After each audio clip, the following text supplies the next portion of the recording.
গ নম্বর হচ্ছে এর বিস্তৃতিতে x⁴ এর সহগ ৪৩,৭৫০ হলে কে এর মান নির্ণয় করো। মানে হচ্ছে আমাদের একটা মান দেওয়া আছে, মানে বিস্তৃতি। তো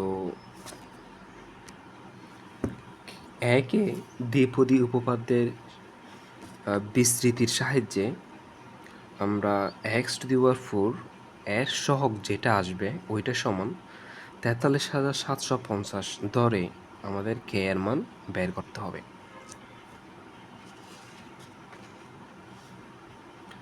তো ঘ নম্বর হচ্ছে দেওয়া আছে এ সমান x² প্লাস k/x⁴8। তো দ্বিপদী উপপাদ্যের সাহায্যে আমরা পাই, আমরা বইয়ের মধ্যে একটা ফর্মুলা পড়ছিলাম, সেটা হচ্ছে x+y⁴n এর বিস্তৃতি কী হবে। তো এটা হচ্ছে প্রথমেই x² জায়গায় যে কোনো একটা সংখ্যা থাকতে পারে বা যে কোনো একটা চলক থাকতে পারে, আর এটার জায়গায়ও যে কোনো একটা চলক থাকতে পারে।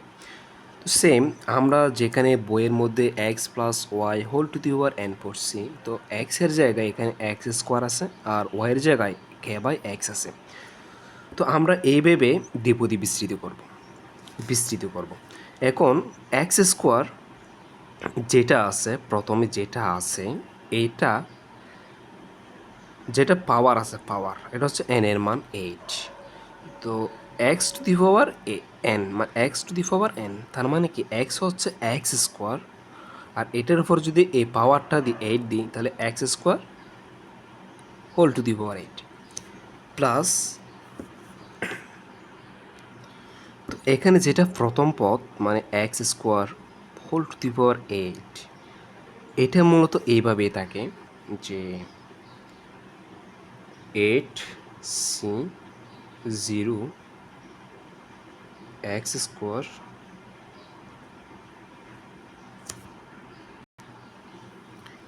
x²⁴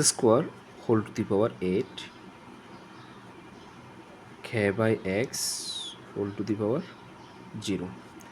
মূলত প্রথম পদ যেটা x²⁴ এটা হচ্ছে এইভাবে থাকে, ঠিক আছে। এখন এটাকে যদি একটু সলভ করি, 8c0 এটার মানে হচ্ছে যে 1 ইন্টু x²⁴, আর যে কোনো কিছুর উপর যদি পাওয়ার 0 থাকে সেটার অ্যান্সার হচ্ছে 1। মূলত এখানে দাঁড়ায় যে x²⁴, ওই হিসাবে আমরা এভাবে লিখতে পারি, যেটা প্রথমে দেয়া থাকবে এটার উপর এই পাওয়ারটা দিয়ে দিব, প্লাস 8c1, এখানে 8c0, তো এখানে কী হবে 8c1, 8 কোনটা, 8 হচ্ছে n এর মান, n এ যেটা থাকবে এটা হচ্ছে এখানে দিব c1, x²⁴8 - 1, যেটা প্রথম পদ এটার পাওয়ার আস্তে আস্তে কমতে থাকবে। যেমন নাকি এখানে কি ছিল, 8 ছিল পাওয়ার, এখানে কিন্তু 8 - 1, ঠিক আছে। এই প্রথম পদের ক্ষেত্রে পাওয়ারটা কমতে থাকবে আর দ্বিতীয় পদের ক্ষেত্রে পাওয়ারটা বাড়তে থাকবে। এইভাবে মনে রাখো যে প্রথম পদের ক্ষেত্রে পাওয়ার কমতে থাকবে আর দ্বিতীয় পদের ক্ষেত্রে পাওয়ারটা বাড়তে থাকবে। সেম এখানেও এই x² সহগ কি কমতেছে আর k/x এর সহগ বাড়তেছে, তাহলে k/x 1, এখানে কিন্তু 0 ছিল পাওয়ার, বাড়তেছে না, 1 বাড়বে, তাহলে 1, প্লাস 8c2, এখানে 8c1, এখানে কি হবে 8c2, x²⁴8 - 2, ওই যে বলছিলাম পাওয়ার কমতে থাকবে এক এক করে, এখানে 8 - 1 হয়েছে, এখানে কি হবে 8 - 2 হবে। আবার k/x যেটা দ্বিতীয় পদের ক্ষেত্রে এটার পাওয়ার কী হবে বাড়তে থাকবে, এখানে 1 হয়েছে, এখানে কী হবে 2 হবে, প্লাস 8c3, x² এই প্রথম পদের পাওয়ার কমছে, আরও এক কমছে, এখানে 8 - 2, এখানে কত 8 - 3, k/x⁴, 8c4 x² 8 - 4 into K by x whole to the power 4 plus dot dot. আমাদের কিন্তু আর বের করা লাগবে না, কারণ আমরা এখান থেকে এক্স টু দি পাওয়ার 4 পাবো। কেননা এখানে প্রশ্নে দেওয়াই আছে যে এক্স টু দি পাওয়ার 4 সহগ, মানে এখানে কিন্তু এক্স টু দি পাওয়ার 4 চলে আসবে, যার কারণে আমাদের আর করা লাগবে না। পাওয়ার কী হয়, গুণ হয়, আর দোকানো 16, মানে x to the power 16 plus 8c1। এখানে যেটা আগে থাকবে উপরে থাকবে এটা কমতে থাকবে, আর যেটা নিচে থাকবে এটা বাড়তে থাকবে। কীরকম আমি একটু বুঝাই। 8c1, তো 8 বাই কত 1, এখানে 8-এর পর আর যাব না, কেন এখানে কিন্তু 1, মানে একবার যাব আমি উপরে, যেটা সংখ্যা থাকবে এটা আমি একবার যাব, আর নিচে ওইটাই x square whole to the power 7। 8 থেকে যদি এক্স চলে যায় কত 7 k by x plus plus plus, এখানে দুইবার যাব আমি 8 থেকে নিচে, আমি দুইবার যাব 8 সহ দুইবার যাব আর কি। কেন, কারণ হচ্ছে যে এখানে 2 আছে, এখানে নিচে যত থাকবে আমি ততটা সংখ্যা লিখতে পারবো, মানে 8 ইন্টু 8 আবার কি আসে 7 আসে, তাহলে 8 ইন্টু 7।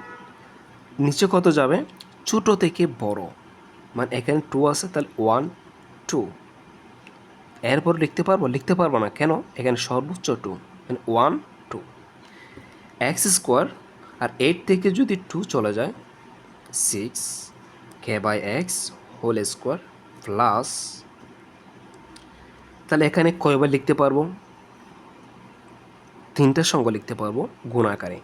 8, এরপর কি আসে 7, এরপরে 6, 8 ইন্টু 7 ইন্টু কত 6, আর নিচে 3, তো সর্বোচ্চ আমি 3 পর্যন্ত যেতে পারবো, তাহলে 1 2 3 এক্স স্কোয়ার, 8 থেকে যদি 3 চলে যায় 5, আর k by x whole cube plus plus plus, তাহলে এখানে সর্বোচ্চ কয়টার সময় লিখতে পারবো 4টা, 8, এরপরে 7, এরপরে 6, এরপরে 5, নিচে সর্বোচ্চ 4 পর্যন্ত যেতে পারবো 1 2 3 4 এক্স স্কোয়ার পাওয়ার কত 8 থেকে যদি 4 চলে যায় তাহলে 4 থাকবে into K by x whole to the power 4 plus dot dot,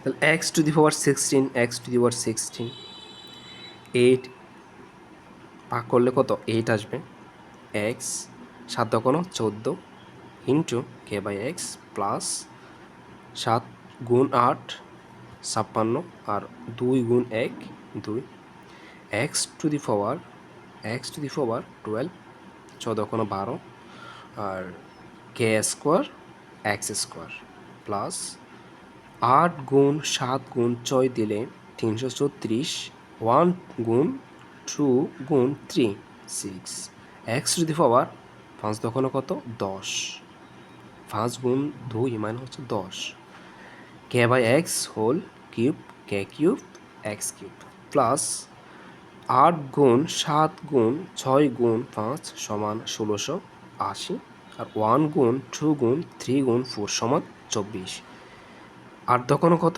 16, x to the power 8 into K to the power 4 by x to the power 4 plus dot dot,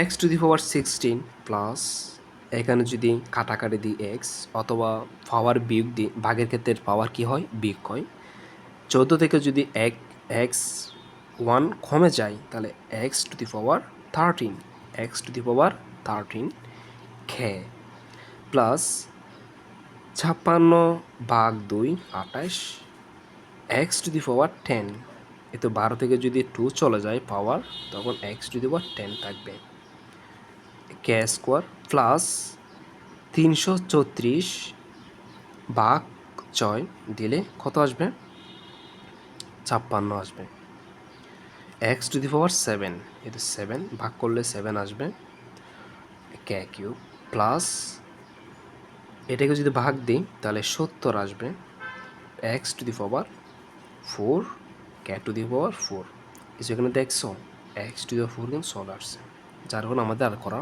লাগতো না। তাহলে এটাই হচ্ছে আমি একটু সহগটা এক পাশে নিয়ে আসলাম।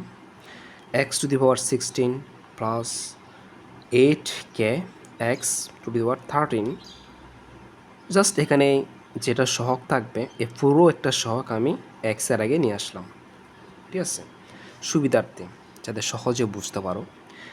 শর্ত মতে আমরা প্রশ্নে দেওয়া আছে যে এক্স টু দি পাওয়ার ফোরের সহগ সমান 43,750। এখানে ধরো তো x to the power four কোথায়, এই তো এখানে এক্স টু দি পাওয়ার কত ফোর, এটার সহগ হচ্ছে এই পুরোটাই, এটা সহগ মানে 70 k to the power four equal to 43,750। তো 70টা আমি এই পাশে নিয়ে আসলাম, 70 যদি ভাগ করি 625, k to the power four equal to, তো এখানে হচ্ছে দেখতে হবে যে কিসের উপর পাওয়ার ফোর দিলে এই সংখ্যাটা মিলবে, ঠিক আছে। তাহলে 5 টু দি পাওয়ার ফোর দিলে কত মিলবে, 625 মিলবে। এখানে কিন্তু বেসে বেসে মিলাতে হবে অথবা পাওয়ারে পাওয়ারে মেলাতে হবে। যদি পাওয়ার মিলে যায় তাহলে বেসের সমান, আর যদি বেসে মিলে যায় তাহলে পাওয়ারে সমান। তো এখানে হচ্ছে আমাদের পাওয়ার মেলাতে হবে। তাহলে k to the power four equal to 5 to the power four, যেহেতু এখানে পাওয়ার মিলে গেছে সেই কারণে কে সমান 5, সুতরাং কে এর মান 5।